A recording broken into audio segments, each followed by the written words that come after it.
Quero compartilhar com os irmãos a palavra que está no livro de Cantares, no capítulo 3, no versículo de 1 a 4. A palavra diz: De noite busquei em minha cama aquele a quem ama a minha alma. Busquei-o e não o achei.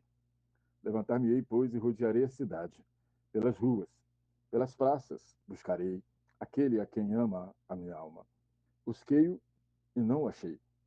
Acharam-me os guardas que rondavam pela cidade. Eu perguntei-lhes: Vistes aquele a quem ama a minha alma? Apartando-me eu um pouco deles, logo achei aquele a quem ama a minha alma. Detive-o, até que o introduzi em casa de minha mãe, na câmara daquela que me gerou. Bem, meus amados, o livro de Cantares, para quem não sabe, é um livro poético, mas ao mesmo tempo é um livro profético. E o livro de Cantares, ele narra, basicamente, o amor do Senhor pela sua igreja. O livro de Cantares fala da história da igreja. O livro de Cantares fala das lutas da igreja, fala da igreja fiel, fala das igrejas infiéis. O livro de Cantares fala do encontro dessa igreja com o Senhor, fala do arrebatamento e fala também da vinda do reino de Deus aqui na terra. Então, o livro de Cantares é um livro extremamente rico, extremamente profético. E é essa ênfase que está aqui no capítulo 3, onde a profecia do livro vai nos falar não só do ponto de vista da igreja, mas também do ponto de vista individual. Destacar aqui nesse livro é o versículo 1, que pontua o momento profético que nós estamos vivendo. Qual é o momento profético? É quando o texto diz de noite. Então, de noite nos fala exatamente das trevas espirituais. Fala de um momento onde o mundo passa por uma grande conturbação. O mundo está em plena convulsão, há um caos generalizado. O esgotamento de estratégias econômicas, religiosas e sociais, ela está levando as pessoas a uma situação de absoluta as pessoas, incerteza, de absoluta incerteza. As pessoas não veem solução para as coisas. E o que é pior, nós estamos nos deparando com tentativas e tentativas mal sucedidas, tentativas que já se mostraram no passado, que não deram resultado, porém estão ressuscitando essas tentativas, como é o caso do socialismo, que é a porta de entrada para o comunismo. É a preparação para um comunismo. E isso significa uma sociedade sem liberdade, significa uma sociedade sem religião, significa uma sociedade escravizada. Que de noite, que é o contexto profético, e diz: Busquei em minha cama. Ou seja, à noite você não consegue enxergar nada. À noite você não tem condições de ver nada. E o próprio Senhor Jesus diz que o ladrão vem de noite. Ele vem, rouba, ele vem para matar, para roubar, para destruir. Ele não vem para entregar nada, ele vem para retirar, ele vem para subtrair. Então vejam, aqui o texto também posiciona uma condição. Qual é a condição? Qual é a situação da pessoa do ponto de vista profético da igreja nesse momento? É que essa tal dessa busca, ela está acontecendo na cama. De noite busquei em minha cama. A cama é lugar de repouso. A cama é lugar de doente. Então, a pessoa que está na cama, ou ela está omissa, ou ela está distraída, ou ela está doente. E a palavra é muito, muito rica quando ela fala em 1 Coríntios, no capítulo 11, ela vai falar assim: examine-se, pois, a si mesmo, examine-se, pois, o homem a si mesmo, antes de comer desse pão e beber desse cálice. Aí ele diz assim: por causa disso, há entre vós muitos fracos, doentes e muitos que dormem. Então, é isso que está acontecendo. Esse texto aqui é muito claro nesse sentido. Muitos fracos, doentes e os que dormem. E o texto está mostrando que as pessoas querem buscar a palavra e estão enfraquecendo, estão então, nesse distraídos. Nós temos três qualidades de crente: o crente que está fraco, o crente que está é o crente que está doente e o crente que está dormindo. Então, o indivíduo que está nessa condição, se você for olhar do ponto de vista espiritual, você vai ver que isso tudo tem a ver com a igreja, isso tudo tem a ver com a liderança, mas, infelizmente, é profético. Isso haveria de acontecer. Porém, a congregação, a igreja, que está ligada no relógio profético de Deus, ela não vai se deixar alcançar, ser atingida por esse tipo de situação. Porque a igreja está sendo informada devidamente do que está acontecendo. Ela sabe de onde ela veio, ela precisa saber onde ela está e para onde ela vai. Isso nos diz a bússola, o relógio profético de Deus. Então está aqui, de noite busquei em minha alma, busquei em minha cama aquele a quem ama a minha alma. Salvação não está na cama. Então você vê que a total ausência da palavra, do conhecimento da palavra, ela leva a pessoa a uma situação, a fraqueza. A pessoa fica fraca. Fraca, da fraqueza leva para a doença espiritual. Existe o crente que está cheio de doença, está cheio de mimimi, está cheio de coisas que estão invadindo as igrejas nesse momento que nós estamos vivendo. E tem aqueles que estão dormindo, estão aqueles que estão distraídos, estão aqueles que estão viajando literalmente na maionese. Eles estão ali, estão desatentos, não querem saber. Eles estão muito deslumbrados. É muito parecido com aquela situação de Eutico, tinha muitas luzes no cenáculo. Ele ficou deslumbrado, sentou onde não era para sentar, se distraiu com as luzes, caiu no sono e despencou do terceiro andar. É disso que nós estamos falando. Vejam, é disso que a palavra está nos alertando. A palavra continua e diz o seguinte: levantar-me-ei e rodearei a cidade, pelas ruas, pelas praças, e buscarei aquele a quem ama a minha alma. Só que o texto já traz um resultado. Busquei-o e não o achei. É óbvio. Por quê? Porque a palavra diz: pelas ruas, vou rodear a cidade. Pelas ruas. O que é rua? Rua é um trajeto que tem começo e tem fim. O que o Senhor Jesus diz para nós que ele é? Eu sou o caminho.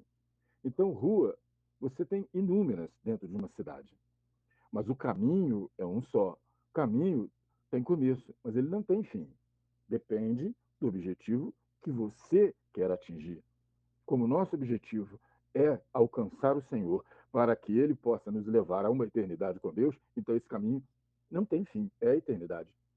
E aí, nas ruas são caminhos curtos, ou seja, são aquelas pessoas que querem entrar no Evangelho, quer fazer apenas coisas que interessam e logo mudam de intenção, mudam de lugar, muda de preferência. E eles querem o evangelho assim, o evangelho curtinho, o evangelho só de lacração, só de frase bonita. É a rua, é a praça, praça onde tem burburinho, onde tem muita gente falando, é muita gente falando muita coisa e ninguém se entende. É a praça, lugar de distração. É a praça. Não vai encontrar o Senhor nisso. Porque a praça é lugar onde se vende, onde se compra, onde se troca. O evangelho não é isso. Porque só um preço foi pago. E esse preço foi o preço de sangue, o preço do sacrifício, que as pessoas estão vendendo, comprando tudo que não presta. Mas o verdadeiro preço, as pessoas não querem saber dele e também não querem se sujeitar a ele. Aí vem a minha surpresa. Não, versículo 3. A pessoa está lá buscando. Acharam-me os guardas que rondavam pela cidade.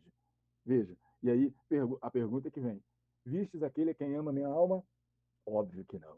Porque os guardas são aqueles que estão causando confusão nessa hora. Os guardas são aqueles que estão trazendo a doença, a fraqueza, a distração. São aqueles chamados guias cegos. São os líderes. São denominações que se multiplicam, porém, de nada de novo trazem.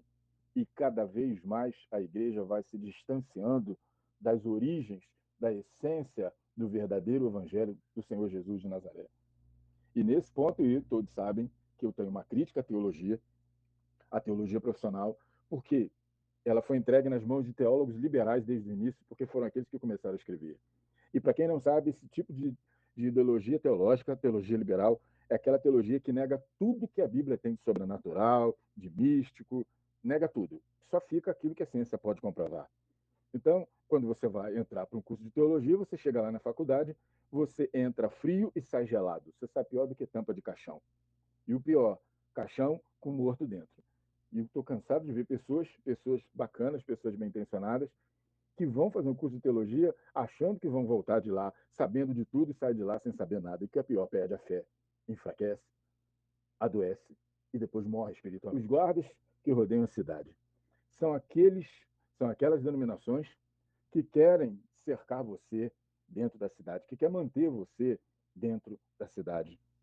E eu quero me lembrar aqui nesse momento de uma passagem onde o Senhor Jesus estava em Cafarnaum, ele vê os, os homens, os pescadores chegando no barco, a pesca era coletiva, a primeira coisa que se fazia quando o barco chegava era desembarcar o pescado, mas a primeira coisa que acontece nesse trecho, vocês depois confiram por gentileza, a primeira coisa que acontece é eles irem limpar o barco. Limpar o barco era a última coisa que se fazia.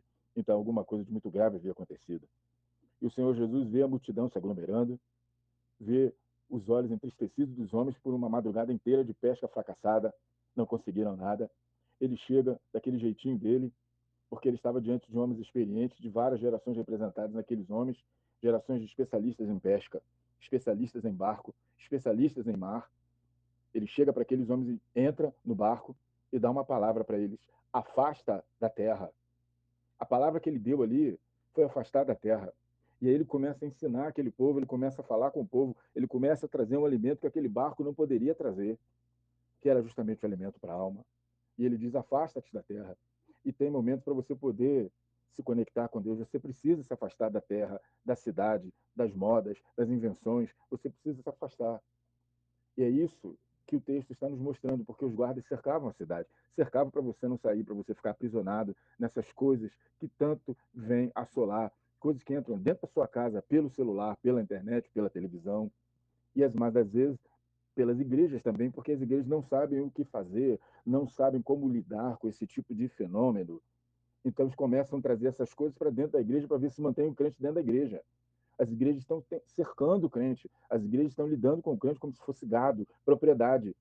Mas o Senhor, Deus Todo-Poderoso, o sul pastor, ele sabe que isso está acontecendo e é por isso que eles não encontraram no texto a pessoa não encontrou resposta, porque quem está cercando não está interessado no que você está procurando, está interessado em manter você controlado, está interessado em manter você fraco. Então encerrar vem o último versículo que diz o seguinte: apartando-me um pouco deles, logo achei aquele a quem ama a minha alma. Detive-o até que o introduzi na casa de minha mãe, na câmara daquela que me gerou. Vejam, eu acabei de falar aqui agora a respeito dos guardas. Acabei de falar. E a palavra do Senhor, os, os profetas, desde muito, vinham clamando, vinham alertando. Buscai ao Senhor enquanto se pode achar. Buscai ao Senhor enquanto ele está perto. Porque misericórdia quer e não sacrifícios e mais conhecimento de Deus do que holocaustos. Então as pessoas estão imaginando um evangelho cercado, um evangelho de controle, um evangelho de bobagens, de invenções, um evangelho de rua, de praça, de modismos, um evangelho onde tudo se dá, se vende, se troca, mas a palavra genuína de Deus não está sendo apresentada. O que está sendo apresentado são coisas rasas. As pessoas querem entender o evangelho por um simples título, é igual se faz atualmente com a internet. A pessoa quer entender olhando apenas um título. Então, nós vivemos nesse século, nesses últimos 2 séculos, uma era da muita informação e pouco conhecimento. As pessoas estão muito informadas, mas não conhecem nada. Se você sair na rua e perguntar para a pessoa, escuta, você crê em Deus? Creio. O que é Deus para você? Ah, Deus é 10. Deus é 10. Deus é bom. E quando essas denominações ensinam, elas se desviam do ensino. Elas ensinam heresias, coisas erradas, coisas deturpadas. Por quê? Porque querem interpretar coisas que foram criadas dentro de um contexto sociocultural israelita desde a criação. Eles querem interpretar sobre uma ótica grega, sobre um contexto helênico, sobre um contexto da cultura grega, e não pode dar certo no final, não bate, a conta não fecha, e as coisas acabam saindo para fora das 4 linhas do Evangelho. Pessoas, denominações que querem pregar contra Israel, é um antissemitismo total e absoluto. Então, quando se fala de igreja primitiva, eles vão ali no livro de Atos falando de igreja primitiva, quando na verdade nem igreja tinha. E Jesus, o Messias, Jesus de Nazaré, não criou igreja. Ele criou uma congregação de todos aqueles que crescem e que quisessem servir ao Deus Todo-Poderoso, o Deus de Israel. Então, na verdade, meus amados, se você quiser ter uma experiência com Deus, você precisa entender primeiro e depois você praticar. Leva para a sua prática aquilo que você está aprendendo e vê se quem está transmitindo para você é alguém que tem autoridade, vivência, experiência naquilo que está apresentando. Você está apresentando uma palavra genuína, lâmpada e luz para você. Você está trazendo para você alternativas para você poder tomar uma posição, tomar uma decisão, fazer uma escolha, escolher bem. Vê isso direitinho, analisa, porque chegará o dia em que o Senhor voltar, e quando o Senhor voltar, os sinais estão se multiplicando, a palavra de Deus, a profecia de Deus está se cumprindo a cada dia. E o dia está chegando, mas ainda não é agora, porque primeiro o cenário precisa se configurar para o anticristo. Israel é a bússola visível para todas as nações. O terceiro templo precisa ser construído. Primeiro isso precisa acontecer, para só então nós podermos ter uma ideia da proximidade da volta do Senhor. Enquanto isso, nós vamos preparando o caminho, tal qual João Batista falava: preparai o caminho do Senhor, arrumai as vossas veredas. É disso que nós estamos fazendo, é disso que nós estamos construindo aqui no Didaquê. A cada dia nós estamos preparando, conforme está escrito em Efésios 4, aperfeiçoando o membro para poder edificar o corpo. Deus abençoe a sua vida, que o Senhor eterno, Pai celestial, possa abençoar a sua vida e a sua família, e que essa palavra possa entrar no seu coração, hoje, amanhã e eternamente. Pai seja com todos.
وخطايانا.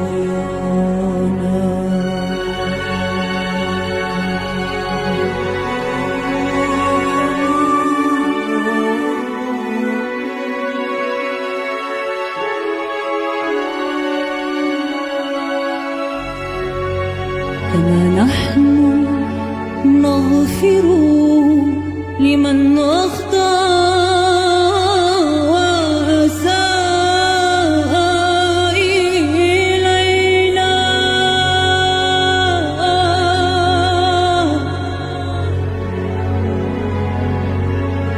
ولا تدخلنا في التجارب، لا تدخلنا في التجارب، لكن نجنا من الشرير.